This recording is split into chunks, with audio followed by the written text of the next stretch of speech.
On March 24, 1962, 5 teenagers from Florida set out on a daring skin diving expedition to explore a shipwreck. Devastatingly, only one returned from the adventure. His name was Brian McCleary. His chilling narrative about the fate of his 4 friends, Warren Felly, Eric Rule, Bradford Rice, and Larry Bill, is both haunting and mysterious.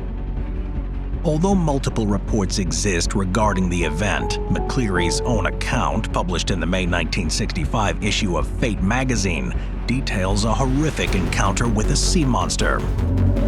The first-hand recounting of the ordeal describes not only the terror he faced in the water, but also the subsequent struggles he endured in the aftermath of the tragedy. This is a tale that challenges our understanding of the natural world and forces us to confront the possibility that there are still secrets in the ocean that have yet to be uncovered. On that fateful day, Brian McCleary and his companions set off for a diving expedition to explore the semi-submerged USS Massachusetts shipwreck, situated about 2 miles offshore in the Gulf of Mexico. Armed with a 7-foot Air Force life raft, they planned to paddle to the ship and dive into the fascinating underwater world. However, the expedition faced challenges as the water soon turned rough. Small whitecaps lapped against the raft, and the sky became overcast.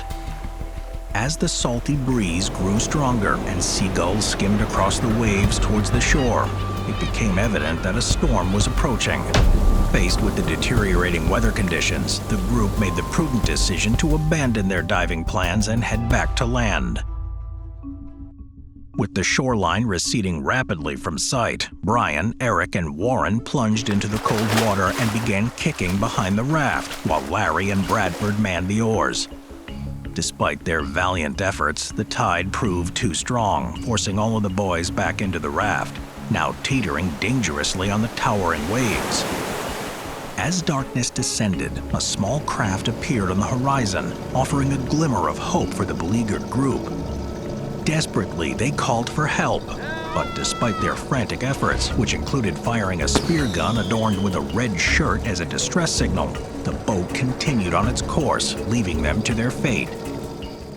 Undeterred, the group spotted a buoy in the distance and resolved to tether their raft to it for safety. Yet, as they approached, the massive steel structure, covered in seaweed and battered by the waves, proved to be more menacing than they had anticipated. In a harrowing turn of events, the raft was caught in the undertow and dragged beneath the buoy, forcing the group to abandon ship.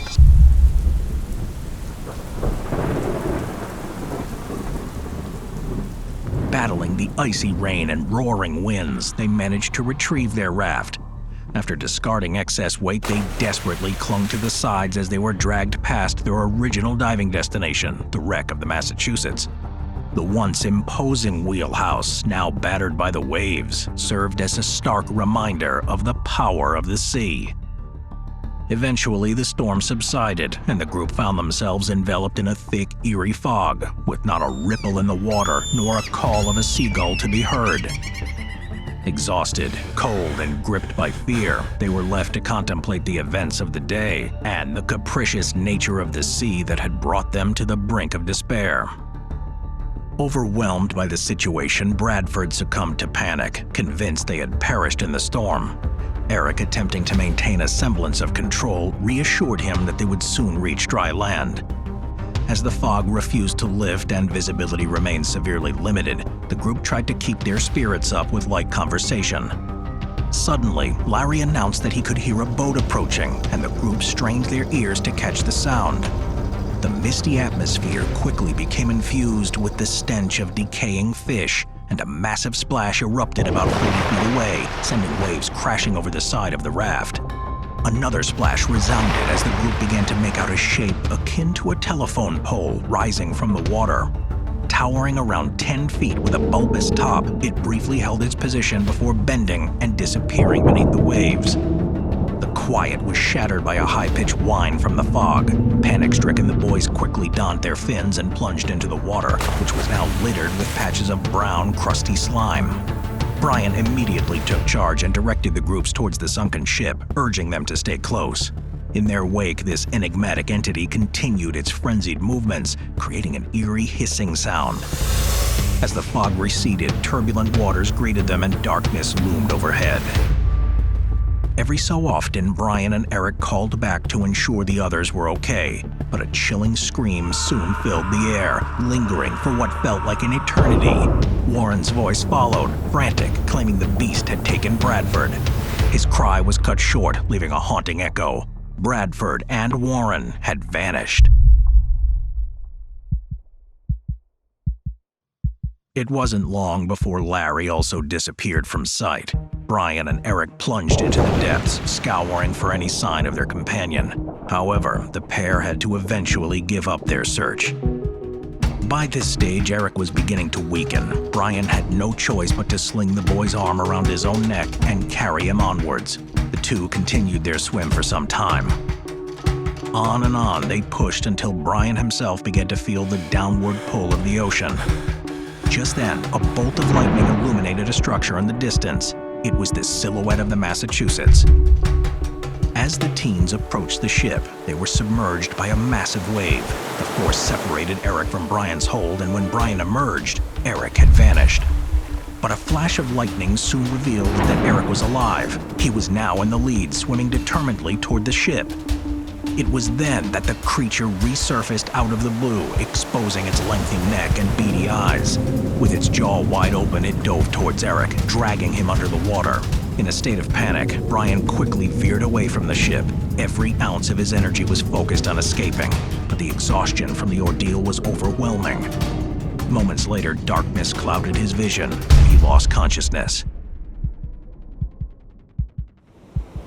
Brian's next memory was the sensation of rough sand against his face as he was hurled onto the shoreline.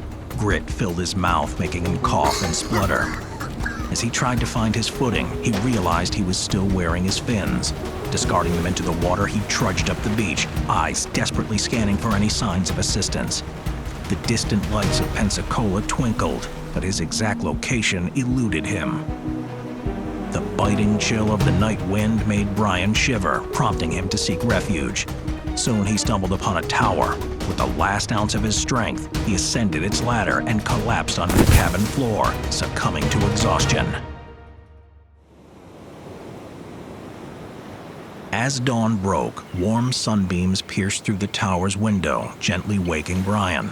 He gazed out at the tranquil gulf and the untouched beach, the horrors of the previous night feeling like a distant, eerie dream. Mustering the courage to leave, he tried to navigate down the ladder. However, his fatigued legs betrayed him, sending him tumbling onto the soft sand beneath.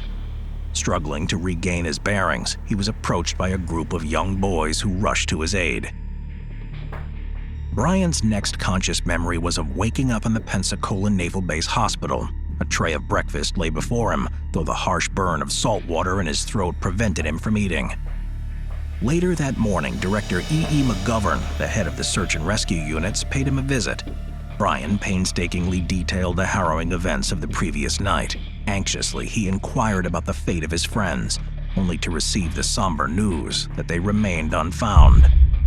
Seeking some solace, Brian questioned if the director believed his account of the night's events. Pausing thoughtfully, Director McGovern responded, "You know, son, the sea has a lot of secrets. There are a lot of things we don't know about. People don't believe these things because they're afraid to. Yes, I believe you, but there's not much else I can do."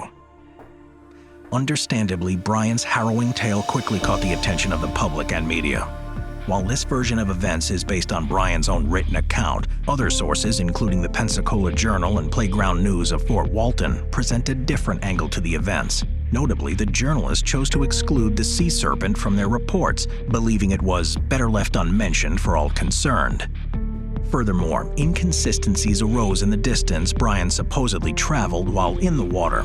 One report suggested he had drifted and swam more than 2 miles, whereas Coast Guard and Navy rescue units gauged the distance at roughly 5 miles.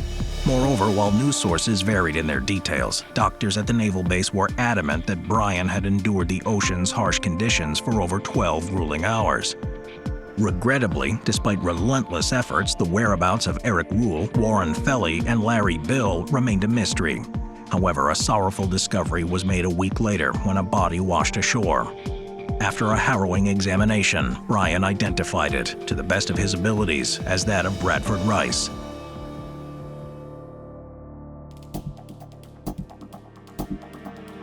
In the years following the chilling events of that fateful night, Brian McCleary's harrowing tale has captivated and puzzled countless individuals.